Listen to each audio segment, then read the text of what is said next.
Good morning guys. So abangan today. Anong oras na ba?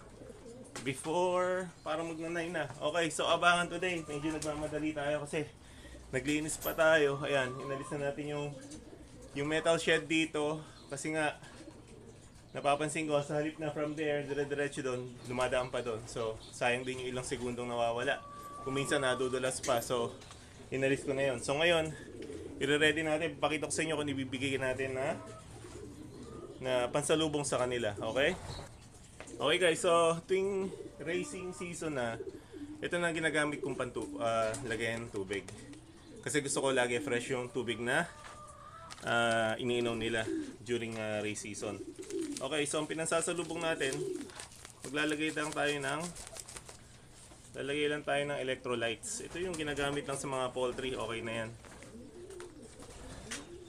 And then mag-a-add tayo ng honey. Okay? Yung ginagamit natin.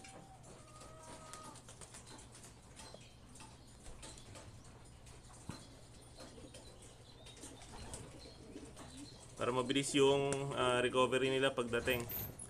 Okay? And then yung last, ilalagay natin, alam nyo na kung ano. Siyempre itong Jaguar Probiotics natin. Napakahusay nito guys. Ilalabang ko to kahit sa Probios na nabibili sa market. Okay, so ito. So pagka ano nila, arrival nila, tinatapakan ko ng konti.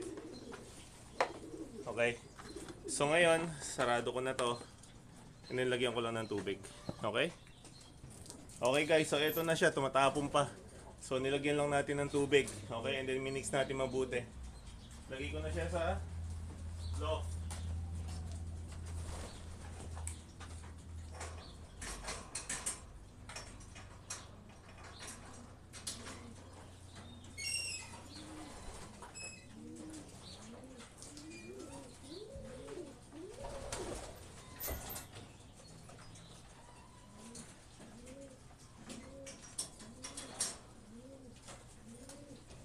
Okay, so nilagay natin yung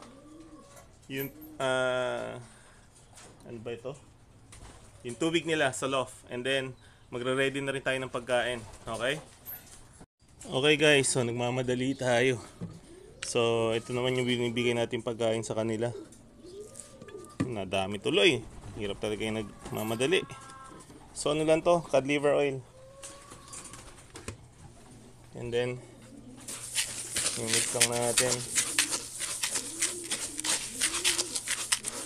So buffet sila ngayon.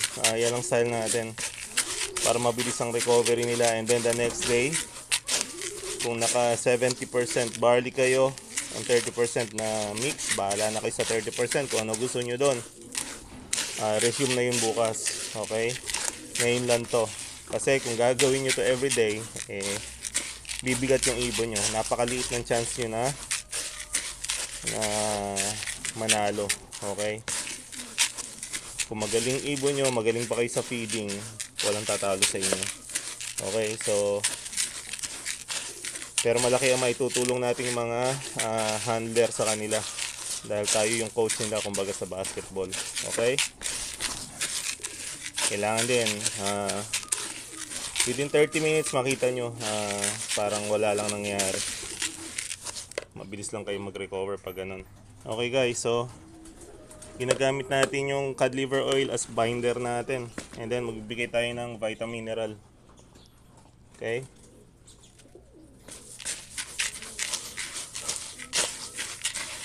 Yan, ito, didikit na to sa mga seeds. Ayan. Okay na yan. Kasi para mayroon pa tayo sa mga susunod na race. Okay? So yan yung pansasalubong natin sa kanila na pagkain. Okay, so abangan na tayo. Okay, good luck sa atin lahat.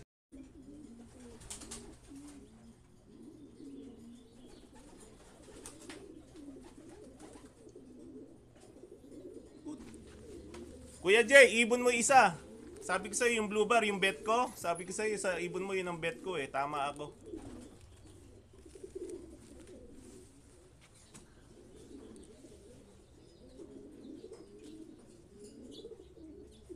May dalawa tayo. Okay, vlog natin, no? Yung JMC na bird, ayan, no? Number 2, tsaka number 1 yung Wolverine. Oh, nag-clock.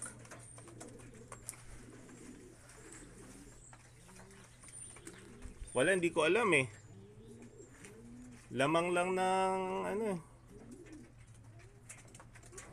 4 seconds. Si Wolverine.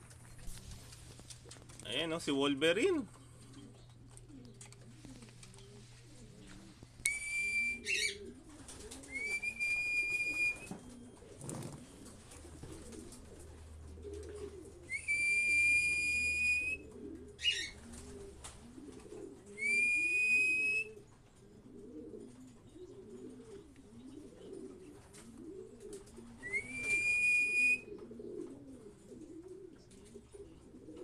May hook eh, may hook.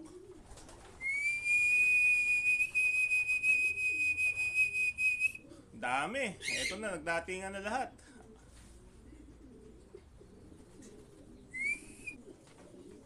Ito, pang-pito na nating ibon, pang-pito. Shit. Tingnan naman.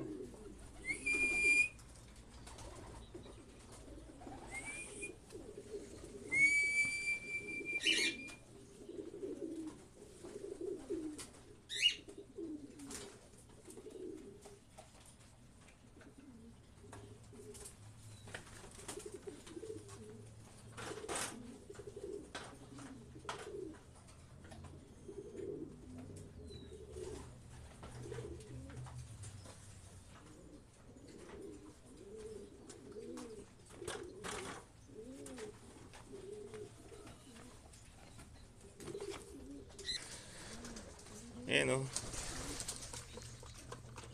Dumating si White. Nandun. Si Bagwis. Nandyan na. Oo, nag-load.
Sablon.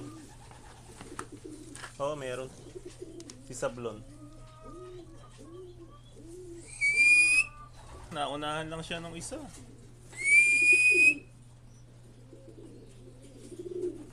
Si Cimarron eh. Ito, mabilis din talaga to si Cimarron eh. Naututan lang siya. Naututan lang siya ng Sablon.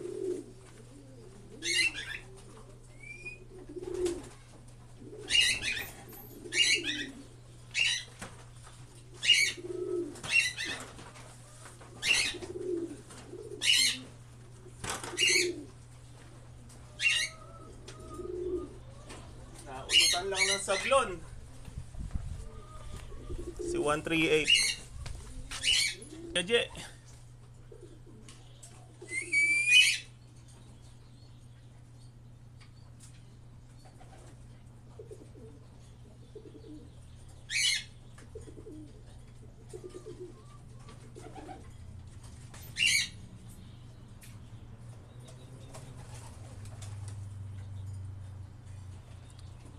Ibon ni Kuya J. Ito na.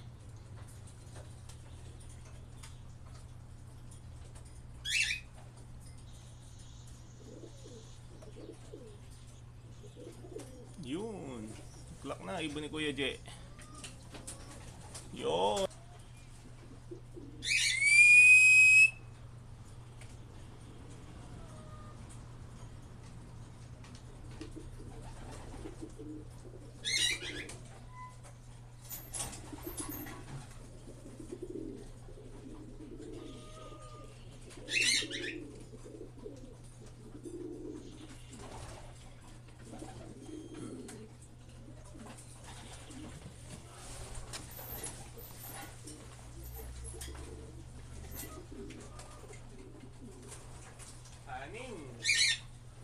Wala na isa, binugaw ko na. Okay, meron na tayong 7 sa B. Tapos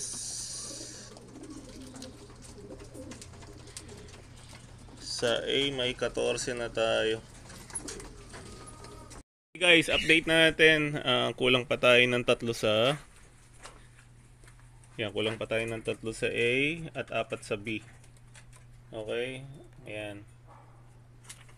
So, huling dumating natin si Mr. Derfel. Okay? So, pinagtatako ko sa kanya, kada uuwi ito, busog. Kahit sa training, pag tinraining namin ito pag umuwi, busog. Dito ako nagtataka sa ibon na to. So siguro, iniisip ko, pag may sumusukang ibon sa crate, kinakain niya. So yan. So, hindi ko pa ito nahuhuli na umuwing walang laman. So, ano sa tingin nyo? Yan. Pag umuwi yan, laging busog. Kahit mag-training kami, hindi ko alam kung paano niya ginagawa yon. So, ang iniisip ko ngayon is pag may sumukang ibon, kinakain niya yung pagkain ng sumuka. Okay? So, yan ang update natin. Antay-antay muna tayo. Maaga pa naman. Silver, naligaw.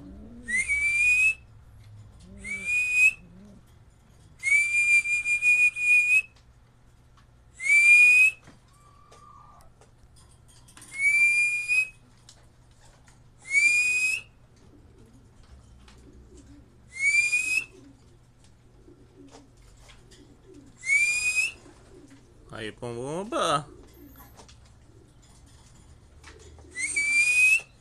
Hindi.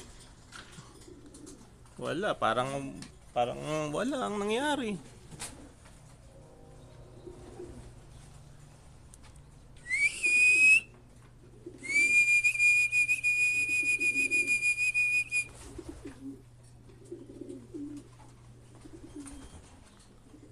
Yun, mag-clock ka na, boy.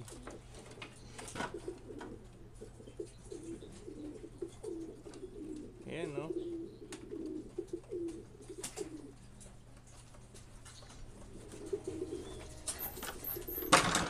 Pasukin na natin itong si Kolokoy. Ayun, si Kolokoy.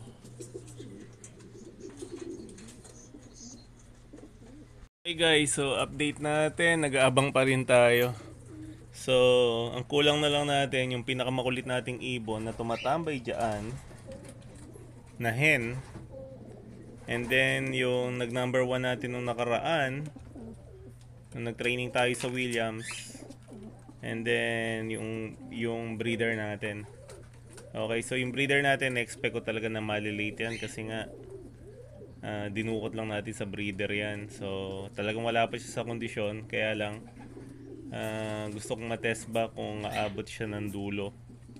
So I know makakauwi pa rin siya, wag lang siyang nadisgrasya sana. Okay, so tatlo na lang ang kulang natin, si Kulit, yung galing sa breeder, at saka isang young bird, isang late hatch natin.